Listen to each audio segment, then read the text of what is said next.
B group നോക്കുവാണെങ്കിൽ tight match നടന്നുകൊണ്ടിരിക്കുക. ഇന്ന് മഴ പെയ്തു മത്സരം നടക്കാതെ വന്നതുകൊണ്ട് പ്രശ്നം പറ്റിയിരിക്കുന്നത് ഇംഗ്ലണ്ടിനാണ്.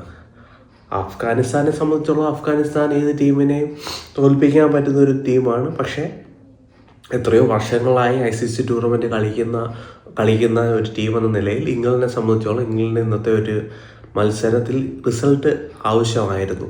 സൗത്ത് ആഫ്രിക്കയോ അല്ലെങ്കിൽ ആസ്ട്രേലിയയോ തോൽക്കണമായിരുന്നു. പക്ഷേ എന്നാൽ രണ്ടു പേർക്കും പോയിന്റ് തുല്യം വീതിച്ച് കിട്ടി. അപ്പം പ്രശ്നം നാളെ നടക്കാൻ പോകുന്ന അഫ്ഗാനിസ്ഥാൻ മാച്ചിൽ ഇംഗ്ലണ്ട് മസ്റ്റ് വിന്നാണ്.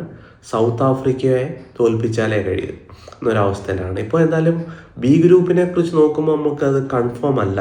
എന്തായാലും ഇപ്പോൾ സൗത്ത് ആഫ്രിക്ക 1-ാം സ്ഥാനത്തും ആസ്ട്രേലിയ 2-ാം സ്ഥാനത്തും നിൽക്കുന്നു. എന്തായാലും ഈ ദിവസം നടക്കുന്ന നാളത്തെ മത്സരം കൊണ്ട് ഏകദേശം ഡിസൈഡ് ആവും. ഇംഗ്ലണ്ട് പുറത്താവുകയാണെങ്കിൽ ഉറപ്പായിട്ടും സൗത്ത് ആഫ്രിക്കയും ആസ്ട്രേലിയ തന്നെ ആയിരിക്കും. സൗത്ത് ആഫ്രിക്കയ്ക്ക് ഇനി ചലഞ്ച് എന്ന് പറയുമ്പോൾ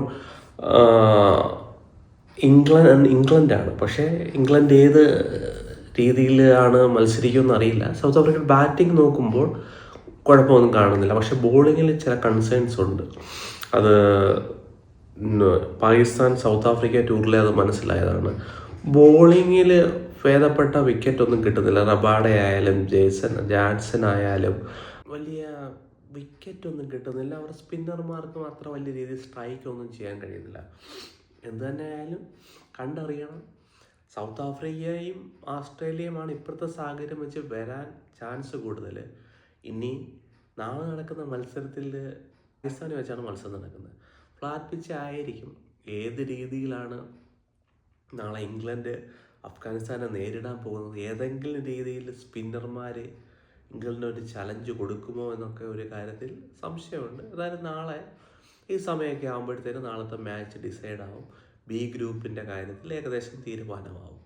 അപ്പോൾ എനിക്ക് തോന്നുന്നു ഇനി സൗത്ത് ആഫ്രിക്കയും ആസ്ട്രേലിയയും ഇവിടുന്ന് ന്യൂസിലൻഡും ഇന്ത്യയും നോക്കുകയാണെങ്കിൽ ഇന്ത്യ ആസ്ട്രേലിയക്കെതിരെ കളിക്കുമോ അതോ സൗത്ത് ആഫ്രിക്കക്കെതിരെ കളിക്കുമോ എന്നാലും കണ്ടറിയണം. ഇന്ത്യയെ സംബന്ധിച്ചോളം ഇതുവരെ ബംഗ്ലാദേശ് ഒരു രീതിയിലും ഒരു ഫേവറേറ്റ്സോ ഒന്നും അല്ലായിരുന്നു.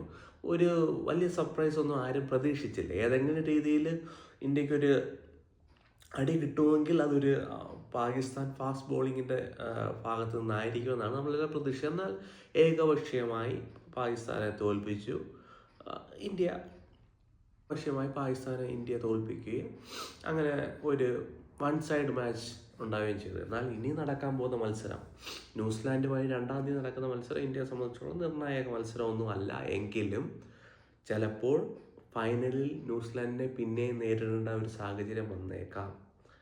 സൗത്ത് ആഫ്രിക്കയാണ് ഇന്ത്യക്ക് സെമി കളിക്കേണ്ടതെങ്കിൽ എനിക്ക് തോന്നുന്നു ഇന്ത്യക്ക് ഈസിയായി ദുബായിലെ പിച്ചിൽ ജയിക്കാൻ. ഇപ്പോൾ ദുബായിലാണ് ഇന്ത്യ എല്ലാ കളിയും കളിക്കുന്നത്. ഏകദേശം പിച്ചിനെ കുറിച്ച് ക്ലാരിറ്റി കിട്ടി. ബംഗ്ലാദേശുമായിട്ട് നടന്ന മത്സരത്തിൽ ചെറിയൊരു ക്ലാരിറ്റി കുറവുണ്ടായിരുന്നു. പക്ഷേ ടീം അത് പെട്ടെന്ന് തന്നെ അത് അനലൈസ് ചെയ്തു ആ സിറ്റുവേഷൻ അഡാപ്റ്റ് ചെയ്യുന്ന ഒരു സാഹചര്യം കണ്ടു.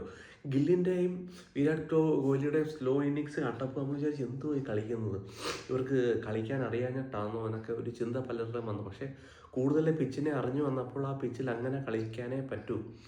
ഒരു പേഷ്യൻസ് ഇല്ലായ്മ ഉണ്ടായിരുന്നെങ്കിൽ ചിലപ്പോൾ ബംഗ്ലാദേശിനെതിരെ നമുക്ക് ഒരു തോൽവിയോടെ വഴങ്ങേണ്ടതായിട്ട് വന്നേക്കാം. അല്ലെങ്കിൽ കുറച്ചും കൂടി ഒരു ക്രിട്ടിക്കൽ സ്റ്റേജിലേക്ക് നമ്മൾ പോകേണ്ട സാഹചര്യം വന്നേക്കാം. എന്നാൽ അതൊന്നും വരാതെ നല്ല ഒരു മെച്യൂർ ഇന്നിങ്സ് ഗില്ലിൻ്റെ ഭാഗത്തുനിന്നും പിന്നെ തുടർന്ന് കളിച്ച വിരാട് കോഹ്ലി ആണെങ്കിലും പിന്നെ രാഹുൽ ആണെങ്കിലും ഒരു മെച്യൂർ ഇന്നിങ്സ് കളിച്ചെന്ന് തന്നെ പറയാം. എന്നാൽ സൗത്ത് ആഫ്രിക്കയും ആസ്ട്രേലിയയും ഇംഗ്ലണ്ടിനെയൊക്കെ സംബന്ധിച്ചോളം അവർക്ക് പുതിയ പിച്ചാണ്. അവർക്ക് നേരെ വന്ന് സെമി ആയിരിക്കും കളിക്കേണ്ടത്. പക്ഷേ ഇന്ത്യയെ സംബന്ധിച്ചോളം ഇന്ത്യക്ക് ഒരു അഡ്വാൻറ്റേജ് ഉണ്ട്. ന്യൂസിലാൻഡിനും ആ ഒരു അഡ്വാൻറ്റേജ് എന്തായാലും ഉണ്ട്. ഒരു സെമി എൻ്റെ അഭിപ്രായത്തിൽ പാകിസ്ഥാനിലും ഒരു സെമി ദുബായിലുമാണ് നടക്കുന്നത്. ഫൈനൽ എന്ത് തന്നെ ആയിരുന്നാലും ദുബായിലാണ് നടക്കുന്നത്. എന്ത് തന്നെ ആയിരുന്നാലും ഇന്ത്യയെ സംബന്ധിച്ചുള്ള ഇന്ത്യക്ക് ഒരു അഡ്വാൻറ്റേജ് ഉണ്ട് എന്ന് പറയാം. നാസർ ഹുസൈൻ പറഞ്ഞു, പലരും ക്രിട്ടിസൈസ് ചെയ്യുന്നുണ്ട്, പലരും ഇന്ത്യക്ക് അനുകൂലമായിട്ടാണ് ഈ ചാമ്പ്യൻസ് റേറ്റ്. ഇന്ത്യ ദുബായ് കളിച്ചു, എന്തായാലും പാകിസ്ഥാൻ പുറത്തായപ്പോഴത്തേക്കും ഇനി എന്തായാലും പാകിസ്ഥാനും നടക്കത്തില്ല. പാകിസ്ഥാനിലാണെങ്കിൽ ഹൈ സ്കോറിംഗ് മാച്ച് ആയിരുന്നതിനെ 350 400 ആയെങ്കിലും ചേസ് ചെയ്യാൻ കഴിയാതെ. അത് തന്നെയാണ് ഇവിടെ പാകിസ്ഥാൻ സൗത്ത് ആഫ്രിക്കയെതിരെ ട്രൈ സീരീസിൽ കാണിച്ചു, ആസ്ട്രേലിയ ഇംഗ്ലണ്ടിനെതിരെ കാണിച്ചു. എന്ത് തന്നെയായാലും അങ്ങനെ ഒരു സാഹചര്യം മാറി. ഇനി എല്ലാവർക്കും ക്രിട്ടിസൈസ് ചെയ്യുക. In case India champions trophy ജയിച്ചാലും എല്ലാവരും പറയുന്നത് ഇന്ത്യക്ക് അനുകൂലമായിട്ട് ICC കൂടെ നിന്നു, ഇന്ത്യ എല്ലാ മാച്ചും ദുബായിലാണ് കളിച്ചത്, അതിൻ്റെ അഡ്വാൻറ്റേജ് ഉണ്ട്, അല്ലെങ്കിൽ ഒരു ഹോം അഡ്വാൻറ്റേജ് കിട്ടി എന്ന രീതിയിലൊക്കെ പല തരത്തിലുള്ള ക്രിട്ടിസൈസും വന്നേക്കാം. എന്നാൽ എന്തായാലും ഇത് തീരുമാനിച്ചു ആൾറെഡി. എന്ത് തന്നെയായാലും അറിയില്ല, ഇന്ത്യയും സൗത്ത് ആഫ്രിക്കയും തമ്മിലായിരിക്കുമോ അതോ ഇന്ത്യ ആസ്ട്രേലിയയും തമ്മിലായിരിക്കുമോ അതോ എല്ലാവരെയും ഞെട്ടിച്ചുകൊണ്ട് ഇംഗ്ലണ്ട് തിരിച്ചു വരുമോ, എന്തായാലും കണ്ടറിയണം. എന്തായാലും ചാമ്പ്യൻസ് ട്രോഫി നല്ല ടൈറ്റ് മത്സരം, അതിൻ്റെ ടൈറ്റിലോട്ട് പോയിക്കോ. എല്ലാ വീറും ഭാഷയും കാണാനും കഴിയുന്നുണ്ട്. എ ഗ്രൂപ്പിനെ സംബന്ധിച്ചോളം വലിയ കുഴപ്പങ്ങളൊന്നുമില്ല. ന്യൂസിലാൻഡും ഇന്ത്യയും ഉറപ്പിച്ചു കഴിഞ്ഞിരിക്കുന്നു. എന്തായാലും ഈ തുടർന്നുള്ള ദിവസങ്ങൾ നമുക്ക് ഏകദേശം മത്സരത്തിൻ്റെ ധാരണകൾ കിട്ടും. നല്ലൊരു മത്സരം കാഴ്ചവെക്കട്ടെ ഇന്ത്യൻ ടീം. നല്ലൊരു മത്സരം ഇന്ത്യൻ ടീമിന് കാഴ്ചവെക്കാൻ കഴിയട്ടെ. സെമിയും ഫൈനലും ജയിച്ച് ICC ഒരു രണ്ടാമത്തെ ട്രോഫി ഇന്ത്യയിലേക്ക് കൊണ്ടുവരാൻ രോഹിത് ശർമ്മയ്ക്ക് കഴിയട്ടെ.